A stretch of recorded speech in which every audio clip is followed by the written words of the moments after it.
Let's start off with cardiovascular endurance. So cardiovascular and respiratory wellness. That is so important for so many different reasons. It's important for your heart because your heart is the pump that pumps all the healthy, nutritious blood through our bodies so that we can function, whether it be to contract a muscle or to have any other function throughout the rest of our bodies. It pumps the blood that goes to our brain. We need the blood in our brain so that we can think and we can carry out our daily tasks. We need to be able to hear, see, smell, taste, any of those things. They happen because our heart is pumping our blood and our body is functioning. And the less efficient that our hearts become at doing all of that pumping, the less efficient our bodies become, the less efficient our body becomes at helping us carry out those things and living a healthy, happy, pain-free life.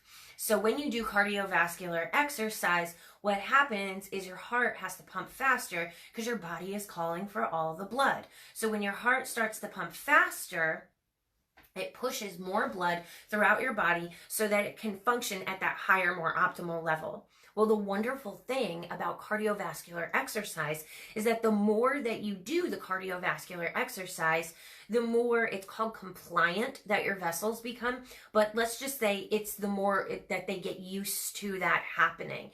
And when they get used to that happening, they become more efficient. You know, it's like learning in school, right? So if we are very young children, we have a difficult time adding something as simple as 1 + 1.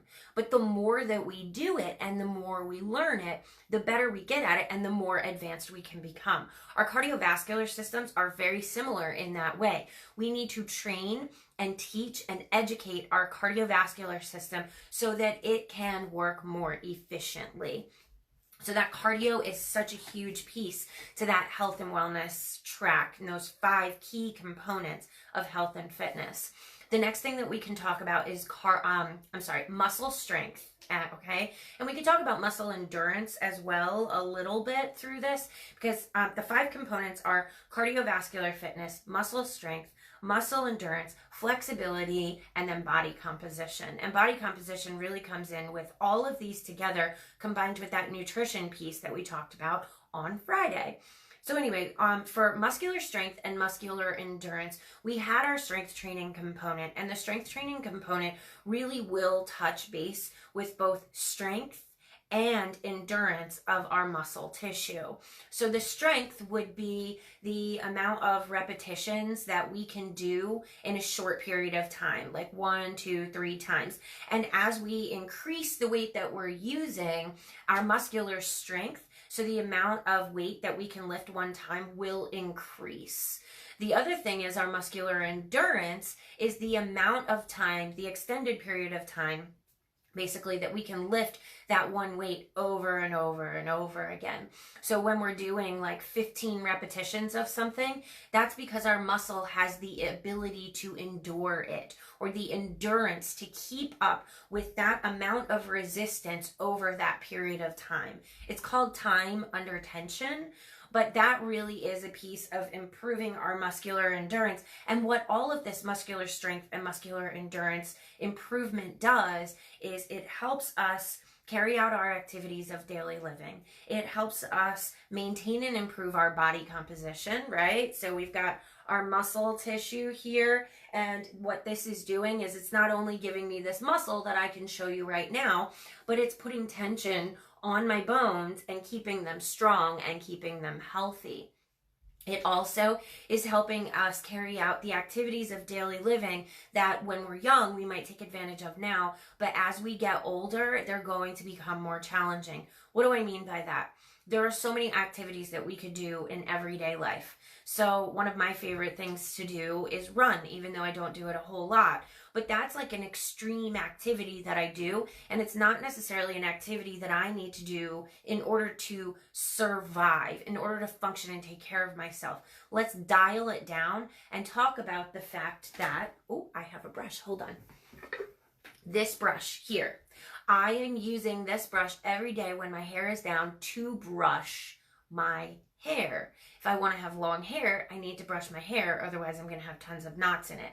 I also brush my teeth every day. I also feed myself every day. We need our muscles in order to be able to carry out these functions. But as we get older, this decreases. Our strength and our endurance decreases over time. And that's just with age, it naturally happens. So if we're not doing anything to maintain or improve our muscular strength when we're younger, so that we can carry it out when we're older, we start to lose the ability to carry out those activities of daily living. Not to mention, lifting the weights makes us look better and feel better about ourselves. It also gives us more energy because our muscle tissue is lean metabolic tissue. So what that means is when that heart is pumping that healthy blood throughout your body, what it's doing is it's providing that oxygen that your muscle needs to breathe and survive and to function. So the more of that muscle that you have, the more oxygen it needs to function, the more efficiently your heart needs to pump. Therefore, you're also complementing your cardiovascular system at the same time. Now, the next thing that we can talk about is flexibility. Flexibility also plays into injury prevention and improving activities of daily living. Injury prevention, because the more that we are able to move our joints through a full range of motion. So believe it or not, I can take my shoulder right now, my arm, and I can move it all the way up beside my ear. To be completely honest with you, I have some clients who have had shoulder surgeries in the past and came to me to help them because they can't get their arm up any higher than this. They're getting better.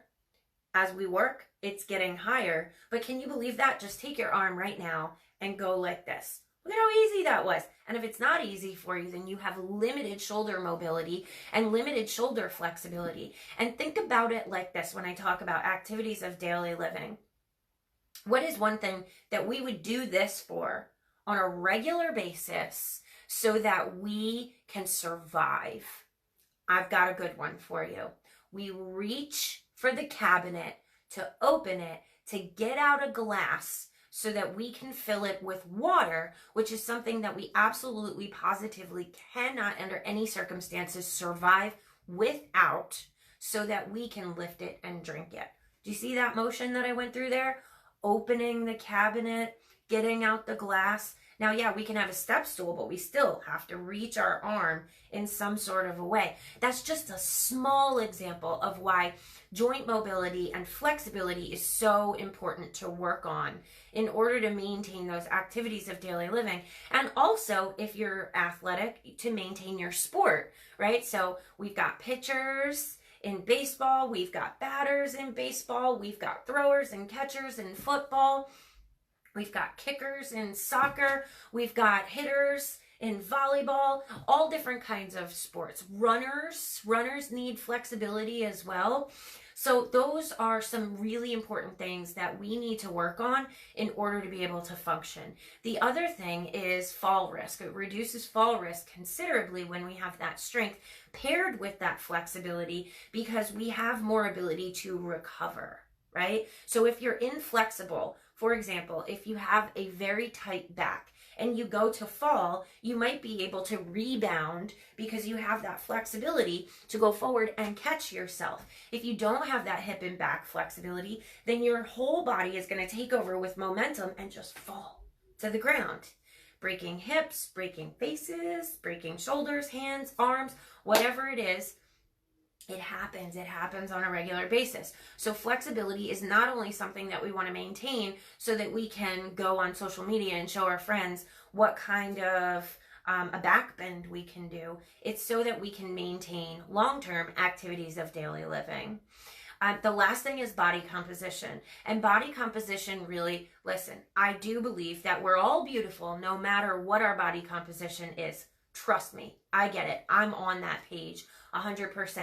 But the facts are that if we're not working to maintain our body composition for our cardiovascular system, then we do something called revascularization, and it makes it harder for our hearts to function, and it makes it more challenging for us long term to be able to complete activities of daily living as we get older. So There is science across the board that says that we want to maintain that healthy body composition so that our hearts and our muscles can work efficiently to guide us through our lives as we get older.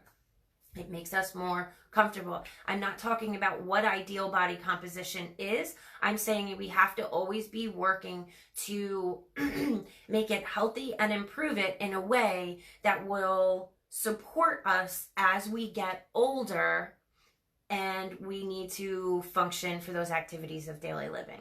That's what I'm saying.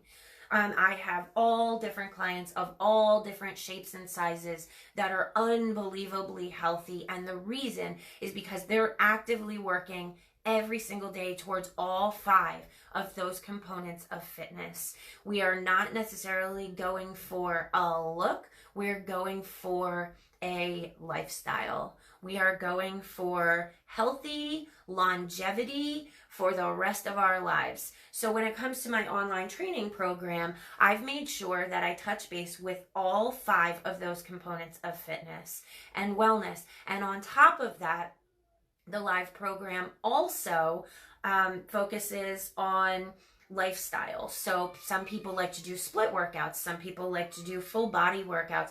Some like to work out at home. You want to have that stretching, flexibility component. We have the core component, which is so important. It's so important for the flexibility and also for your back health. One of the number one things that goes south, especially in the United States of America as we age, is back pain, back health. L4, L5. Look it up. Now, there are a lot of people that have thoracic issues too, especially like doctors and nurses. So thoracic is the top part. I personally struggle with thoracic back pain because I'm a physiologist and a trainer, and I am always doing things in this position, something that I've always dealt with. But across the board, statistically and most commonly, it's the low back that people deal with the most. And one of the reasons is because they have a weak core. They really need to tap into those abdominal muscles. They need to tap into the pelvic floor muscles. Females deal with this after we have babies, even if it's 20 to 30 years after you've had your baby. If you don't tap in to those pelvic floor muscles and to those abdominal muscles, chances are you could have some back issues, especially L4, L5. Look it up. You will see it is the most common area of the back to have issues, and core strength and inflexibility are some of the number one reasons why that happens.